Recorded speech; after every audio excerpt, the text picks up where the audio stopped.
The restaurant looked elegant from the outside. White tablecloths, tall windows, soft lighting, and a polished brass sign that suggested refinement without needing to shout. Maison Delacroix wasn't the fanciest place in the city, but it wanted to be. The kind of place that cared more about reputation than reality. In the early morning, before guests arrived, the kitchen was already alive. Stainless steel countertops gleamed under fluorescent lights. Knives clacked. Pans hissed. The air carried the familiar scent of garlic, olive oil, and simmering broth. The quiet heartbeat of a restaurant waking up.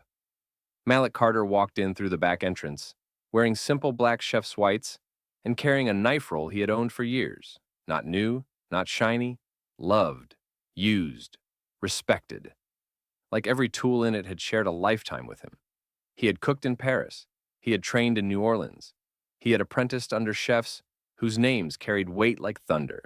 But none of that was written on his face. He walked with calm, with steadiness, with skill that didn't need to introduce itself. The kitchen staff noticed him first. Line cooks, prep workers, dishwashers. They nodded politely, not warmly, just enough to acknowledge someone new.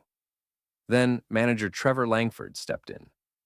Trevor wore a suit too tight in the shoulders, hair slicked back to pretend authority, and a smile that never reached his eyes. He didn't look at Malik. He scanned him, the way someone scans for flaws. "You must be the temp hire," Trevor said, voice sharp like a knife that hadn't been sharpened properly. "We needed someone for dishwashing, but I suppose you'll do. Come on, sinks are this way." Malik paused. "I'm not here to wash dishes," he said simply. "I'm the new chef de partie. Hired yesterday. I'm here to work the meat station." Trevor blinked, confused for a second. Then the assumption snapped back in. "No, no, no," he said with a clipped laugh. "That must be a misunderstanding. The owners wouldn't bring in—" His eyes flicked over Malik's skin. "Someone untrained to handle prime cuts." One of the line cooks shifted, uncomfortable. "I trained at École Culinaire de Paris," Malik said, voice still perfectly calm, "and staged at La Maison Argent for 2 years. Trevor froze. He knew that name. Everyone in food did. But pride is a powerful thing. He waved a hand dismissively. "Anyone can claim experience. Let's stick to what we can verify. Dishes. Now." Malik didn't argue. Not because Trevor was right, because Malik didn't waste breath explaining truth to someone committed to ignorance. He set his knife roll on a counter, unrolled it. The kitchen fell silent. The blades weren't new, but they were sharp, sharpened with the quiet discipline of someone who respected his tools, the way other men respected titles. Trevor frowned. "That's unnecessary. You won't need—" Malik picked up a chef's knife and, without a word, began chopping parsley. Not fast to impress, not showy, just precise. Each cut identical. Each motion fluid. Each stroke clean. The prep cook nearest to him stopped mid-chop and stared. Malik wasn't performing. He was simply working at the level of someone who had nothing to prove. Trevor swallowed, hard. "We don't need that right now," he muttered, voice tight. "Just go to the sinks."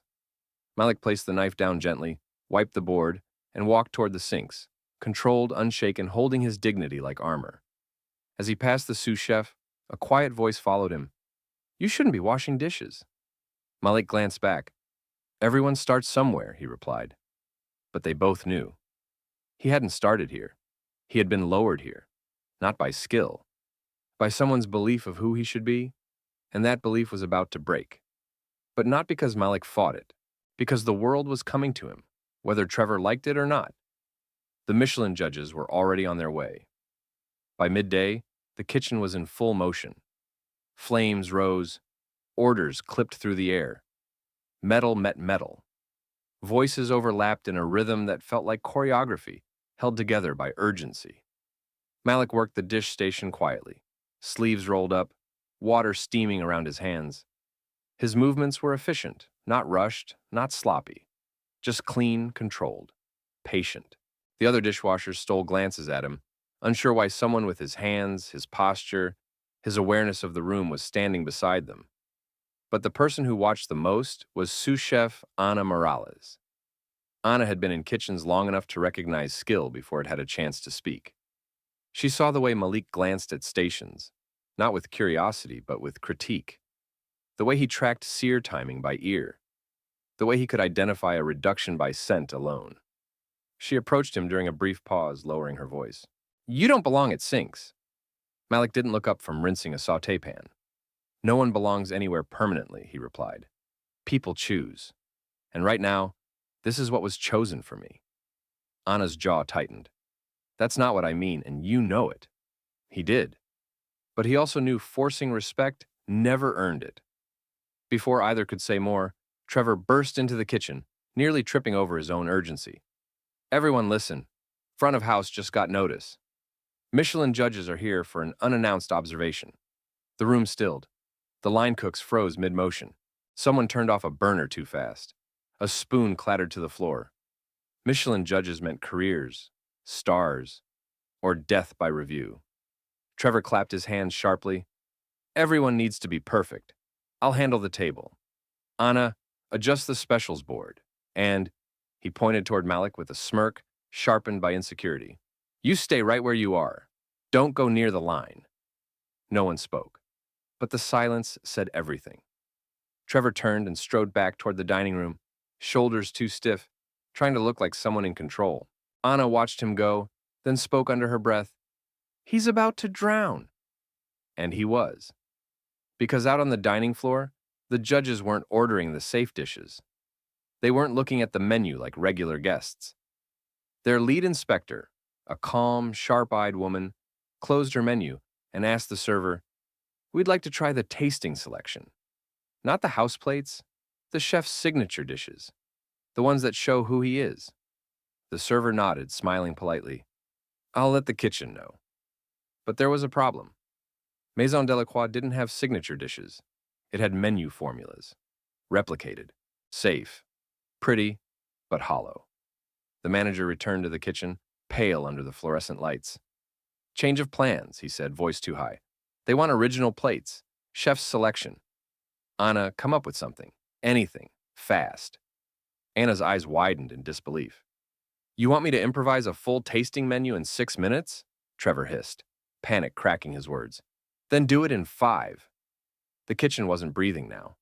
Pressure pressed down like heat from an oven door left open. And then, Anna looked at Malik, not with desperation, with clarity. Malik, she said, what would you serve? Trevor spun around. No, absolutely not. He's a dishwasher. Malik didn't raise his voice. I have dishes prepared, 8 tasting plates. I tested them at Maison Argent.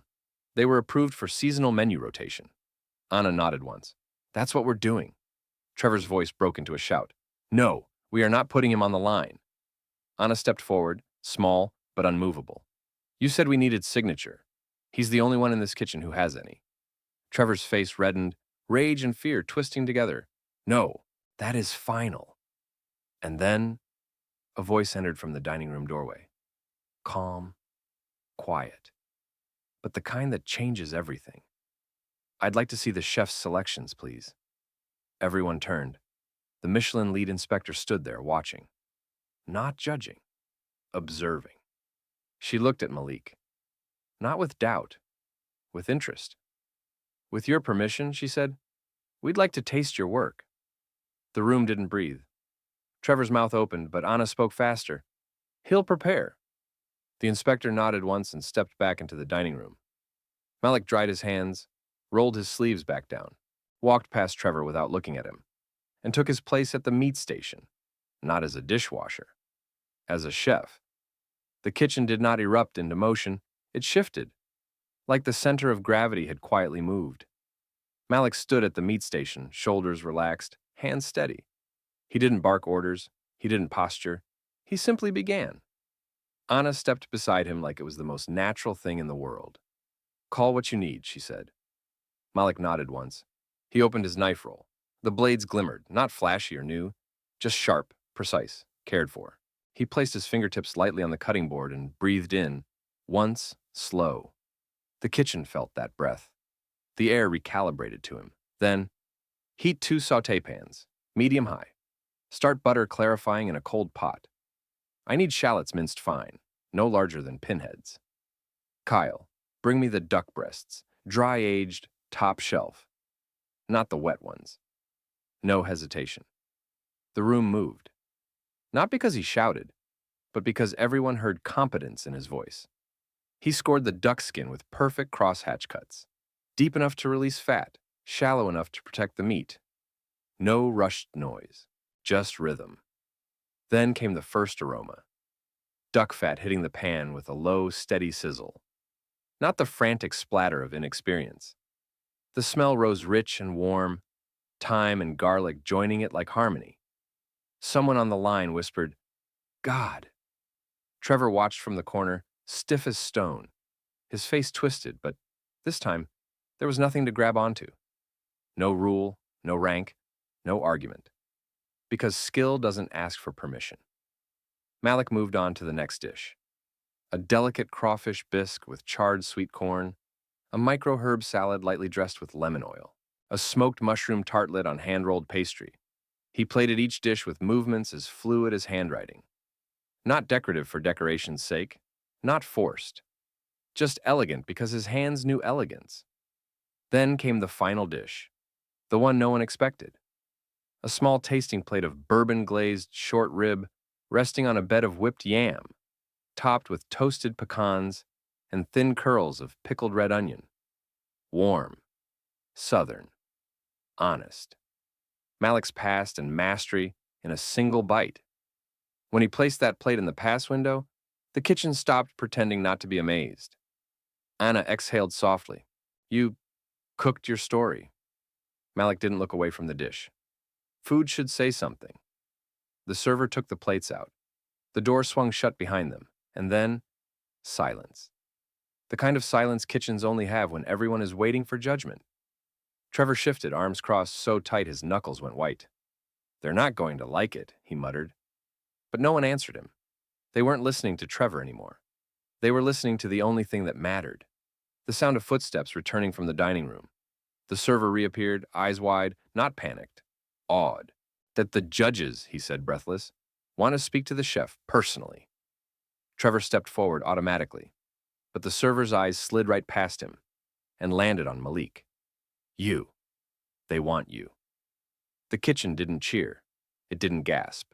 It simply knew. The truth that had always been there had finally been spoken aloud. Malik wiped his hands. Not nervous, not triumphant. Just ready. He walked toward the dining room doors. Trevor stood in his path, but didn't move forward. Just stood there, blocking nothing. Because now, authority and respect were two very different things. Malik looked at him once, not with anger, not with pity, just clarity. "You'll need to learn to see," Malik said. Then he stepped past him, and the kitchen opened like a path clearing to make room for what was already true. The chef had finally taken his place. The dining room was quiet, the kind of quiet that didn't feel empty. It felt attentive. 3 Michelin judges sat at a corner table near the window, silverware aligned, napkins folded with impossible precision. Their faces gave away nothing. Professionals of the highest order, people who could taste intention, ego, fear, or honesty in a single bite. Malik approached calmly, apron clean, expression level. Not rehearsed, not defensive, just present. The lead inspector looked up first. Her eyes didn't hold skepticism. They held curiosity. "Mr. Carter," she said, "please sit." He didn't argue. He didn't insist on standing like chefs do in TV kitchens. He took the empty chair offered to him. The judge on the left tapped the rim of the bourbon-glazed short rib plate. "This dish," he said, "is extraordinary. The flavor balance is exact. The glaze is reduced perfectly, not sticky, not burnt, not thin. The yam is silky, without losing its identity." He leaned in slightly. "Tell us about it." Malik didn't need to search for words. "It's based on where I grew up. We didn't have expensive cuts. We learned to make the humble cuts shine. Short rib takes time, patience, trust. It teaches you that food can be comfort without being heavy." The judges listened, really listened. The lead inspector spoke next. "And the crawfish bisque. Delicate. Most kitchens drown it in cream. Yours does not." Malik nodded. "Bisque is memory. If you add too much, you lose the story." The third judge smiled. Not big, not performative, just genuine. You cook with restraint and confidence. That's a rare combination. Across the room, hidden behind a pillar but not nearly hidden enough, Trevor watched. His jaw was stiff, his breathing uneven. The sight of Malik seated at the table, where he had once hoped to impress, was almost too much for him to bear. The lead inspector folded her hands.